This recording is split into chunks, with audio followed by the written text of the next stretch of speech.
Water signs, tignan natin kung ano ang mensahe para sa iyo ngayong araw. Keep in mind po na ito ay general reading lamang, so hindi po lahat ay makaka-relate, so be open-minded. Sa mga hindi pa po nakasubscribe dito sa ating channel, please subscribe na po kayo and pa-like na din po ng ating video. At sa mga nais pong mag-avail ng ating private readings, Lucky Stones and Amulet, makikita nyo po yung link sa description box below. Tarot Intentions by Aliana Reyes. Okay? Tignan natin kung ano ang mensahe para sa iyo ngayong araw. And I hope okay lang po kayo and you're happy, contented, and blessed ngayong araw na ito. Water signs. So, we have reminiscing. So, meron dito nalulungkot kayo. Yan, meron kayong namimiss. So, more on, nalulungkot ang ating mga water signs. Kay water signs, ayan. Or siguro hindi naman nalulungkot, pero may inaalala lang kayo. Nagre-reminisce, okay? Siguro, bittersweet memories. Some of you naman kaya kayo nalulungkot kasi pwedeng yung mga memories na naaalala ninyo. Sabihin natin, yung mga tao dun sa memories na yun ay hindi nyo na pwedeng makasama. Yung mga tipong ganun. So, tignan natin kayo yung iba, may lungkot kayo na nararamdaman. O kaya, malayo na sila sa inyo. O hindi na sila nag-i-exist sa buhay mo. Dahil pwedeng kinat na yung connections, mga ganyan. Tignan natin kung ano pa yung mensahe or meron din dito ng hihinayang ngayong araw. Check natin pagdating naman sa, ayan. Pagdating naman spirit guide sa family. So, we have 5 of Wands. Meron dito, umiiwas sa conflict. So, parang alam mo yung kinakalma yung sarili. Pagdating dito sa family members mo. Kasi gusto niya is mas maging maayos yung family. Ayan. So, nakikipag-cooperate na. Kung sino man tong tao na to, na matigas yung ulo before, ngayon, water signs, makikita mo na yung taong to, unti-unti nagbabago siya. Unti-unti nagmamature siya.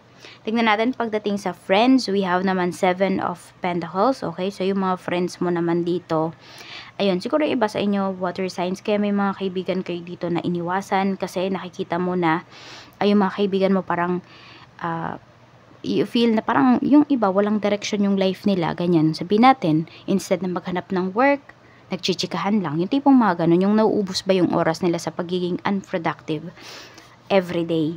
So, yun. Tapos, meron din dito mga kaibigan ka na nanda-down sa'yo. Ayun kasi yung pinapakita dito. Tipong parang sila yung tipo ng tao na bahala na, okay na yan. So, hindi ka natutuwa sa ganun. Kaya, yun. So, piliin nyo din talaga yung mga kaibigan ninyo kung ganyan yung mga kaibigan po ninyo. Kasi, ang daming setbacks. So, ang dami bang parang hino-hold back ng mga friends mo pagdating sa career nila, pagdating sa friendship ninyo, you know. At pagdating naman sa love life mo, we have naman, ayan, siguro hindi talaga to nakaano. We have, ito sa love life mo, pagdating sa mga single, kung gusto nyo po na magkaroon talaga ng relationship, you should, labas sa comfort zone po ninyo. Diba? Improve ninyo yung communication skills ninyo. Kung kayo naman ay, hindi kayo masyado yung sabihin natin, more on action kayo, ganyan. Hindi. Kung kayo ay magaling magsalita, edi improve nyo pa yung inyong communication skills. Ayan. Para naman sa mga in a relationship natin, okay, so mag-reach out ka na sa person mo. Kung nagtatampo ka o nagtatampo siya, suyuin mo na. Ganon din sa mga mag-asawa. At doon naman po sa mga magkahiwalay, ayan, yung person mo, could be in 2 months time, magre-reach out na yan sa'yo. Napapag-isip-isip na niya na, parang wala naman na siyang ibang mapupuntahan. Ikaw lang pala yung taong tatanggap sa kanya, yung mga ganyan. Pero tignan nyo kung tatanggapin nyo talaga.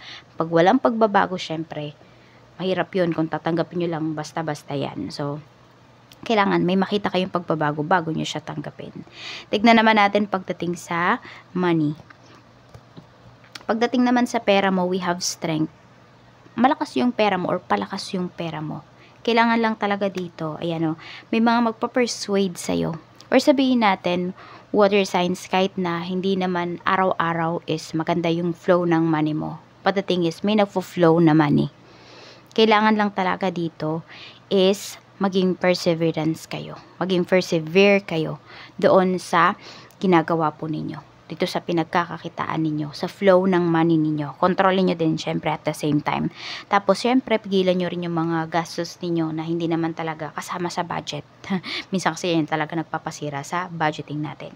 Pagdating naman sa career mo, napakaswerte mo pagdating sa career. Meron ako nakikita dito mga tumatawag sa'yo or nag-i-email sa'yo, mga dati mo tong in-applyan, mga pwedeng dating company mo, water sign. So, parang nami-miss ka nila. Ikaw yung nami-miss nila dito. Parang, yun na, ikaw yung pinakawalan nila na employee na hindi pala dapat nila pinakawalan. Parang ganyan. So, ayan o, Wheel of Fortune. So, madaming mga unexpected events throughout your career ngayong ano na to, ngayong month na to. Tignan natin pagdating naman sa business mo, we have 7 of Wands. Pagdating sa business, maganda naman yung sales, kaya lang medyo mag-ingat-ingat kayo dito kasi, ayun, merong tao dito na parang nanghingi ng favor sa inyo, pwedeng nangutang sa inyo pagdating dito sa business, tapos hindi ninyo napagbigyan. Ayan po ang nangyari, mukhang sinisiraan na kayo. Pero kasi honest naman kayo dito, at saka you know kasi your boundaries, water signs, kaya parang hindi nagmamatter sa'yo kung ano man yung sinasabi ng tao na to. Parang hindi ka nagpapa-apekto, yun yung pinapakita dito. At pasensya na po kayo kay Dimitri, kasi andyan na naman siya sa table. Okay? So yun, hindi nga kayo nagpapa-apekto dito sa naninira dito sa business ninyo. And that's good. Pero tingnan nyo rin kasi baka mamaya below the belt na yung mga paninira sa inyo nung tao na yon. At ayan naman po. Okay. Kung nakikita or napapansin ninyo, water signs, na bumababa yung sales ninyo dahil yan dyan sa tao na yan. Sa naninira po sa inyo. Ayan, no? Tingnan natin yung mga positivities na pwedeng dumating sa inyo. You can manifest anything you want in life ngayon. So, huwag kayong matakot mag-manifest. Huwag kayong matakot mag-wish ngayong araw na ito. So, ayan, may bumuka ka pa nga. Ayan, tama daw, sabi ni Dimitri. At mga negativities naman, madaming offers sa inyo, pero syempre, tignan nyo lang din talaga, usisain ninyo kung ano ba talaga yung dapat ninyong tanggapin dyan sa mga opportunities na yan. So, medyo naguguluhan lang din po yung iba sa inyo. Basta huwag kayong mag-wish ng mga bagay na pagsisisihan ninyo, okay? Dapat buo talaga yung loob nyo kapag kayo ay nag-wish. Mga ano ba yan, mga positive yan, mga negative, ito yung dapat mong pagtuunan ng pansin, yung mga good news sa buhay mo, yung mga tao na nag-a-uplift sa life mo, and your energy mismo. Ayan po, your confidence, water signs, kayang-kaya mo yan, positive yung energy mo dito, positive things yung mga pagtuunan mo ng pansin. Tignan natin ano ba yung mga blessings para sa'yo ngayong araw na ito. Ano yung mga blessings para sa'yo ngayong araw? Blessings natin, spirit guide for water signs.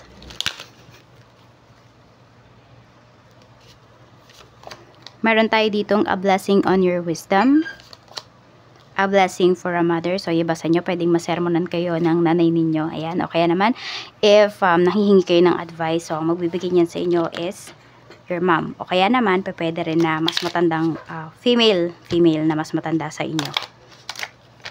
Tignan natin kung ano pa yung mensahe. A blessing of fire. So, you are very inspired ngayong araw na ito. So, kung meron kayong mga kailangan tapusin, matatapos nyo yan.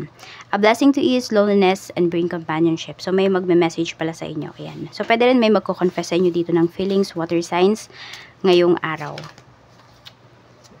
We have a blessing to bring clarity. Yan. So, pwedeng kilala nyo kasi yung tao na to or yung tao na to gumugulo din sa isipan ninyo. Ayan. Magkakaroon na kayo ng peace of mind dito. So, iba sa inyo kung di kayo makatulog kasi pwedeng minamanifest kayo ng tao na to. Or maybe ikaw yung nagmamanifest sa tao na to. So, ito po yung mga lucky numbers nyo. We have number 35, 3, 36, 12, 40, and 32.